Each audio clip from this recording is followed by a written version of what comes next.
Hello Kainatis and welcome back to another episode of In Your Sky. This time we're talking about July.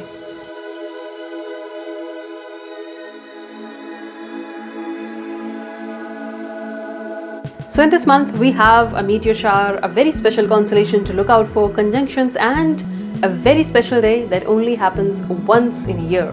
So right off we have on July 4th the Aphelion. So because the earth revolves around the sun in a elliptical path, not a perfect circle, then we have 2 days when the earth is very close to the sun and the earth is very far away from the sun. So Aphelion is the day when the distance between the sun and the earth is the longest. So that is on July 4th. And try to look up and look out. If you can see that, is it a bit colder today? Is the sun in the sky a bit dim? Does it feel any different? Because a lot of people think that seasons are related with the distance between earth and the sun. So this could be a good day to find out what actually is happening. Then on the same day, in the evening time, we have the greatest elongation of Mercury. So the greatest elongation simply means that you can see Mercury a little bit before and higher up in the sky than the usual days. So after the sunset in the western sky, try to spot where is Mercury, and that's for July 4th. So on July 10th, we have the full moon. Now, similar to last month, the moon will not be going very high up in the sky, and that's why you can find its color a little bit pale yellow, yellowish, and not pure white. Then on July 16th, we have the conjunction of Saturn and Moon in the southern sky. To watch it, you have to get up before the sunrise and you have to spot both of them. They will be very closely paired in the sky, so it's a beautiful sight.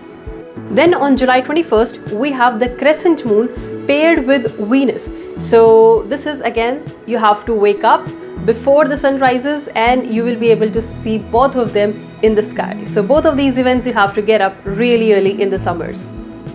And finally, on July 28th, we have a meteor shower. This is the Aquariid meteor shower.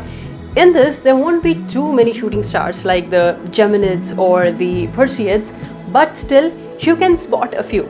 The best time to see them is going to be after the midnight. So on the night of July 28th and in the morning of July 29th. That's the best time to spot them. You just lie down on your terrace or on your bed somewhere outside your house and hopefully a little bit more farther so that you are away from all the lights, and you just look up, and until you fall asleep you can see a few shooting stars. Now it's time for the constellation of the month, and this time we have Cygnus. Now Cygnus is a really special constellation and I'll tell you why in just a minute. So first of all, how can we spot Cygnus? Cygnus has like 5 bright stars. One of them you might already know from previous episodes, that is the star Deneb. We already talked about it when we talked about the summer triangle. Now Deneb is a bright star, and along with it there are 4 other stars. They sort of form a cross in the sky or an arrow in the sky. So you can spot these 4 to 5 very bright stars directly overhead in the nights. And it's special because if you are able to find and locate this constellation Cygnus, then you can also spot the Milky Way galaxy, because the Milky Way galaxy directly passes through the constellation of Cygnus. Now it really matters if your sky is dark, if there are clouds, if there are lights, the light of the moon, but still it's a good practice to find out where is Cygnus in the sky, and then whenever you go out to a place that has less light pollution, to again see and identify where should the Milky Way be and even spot it with your naked eyes. So Cygnus is really special.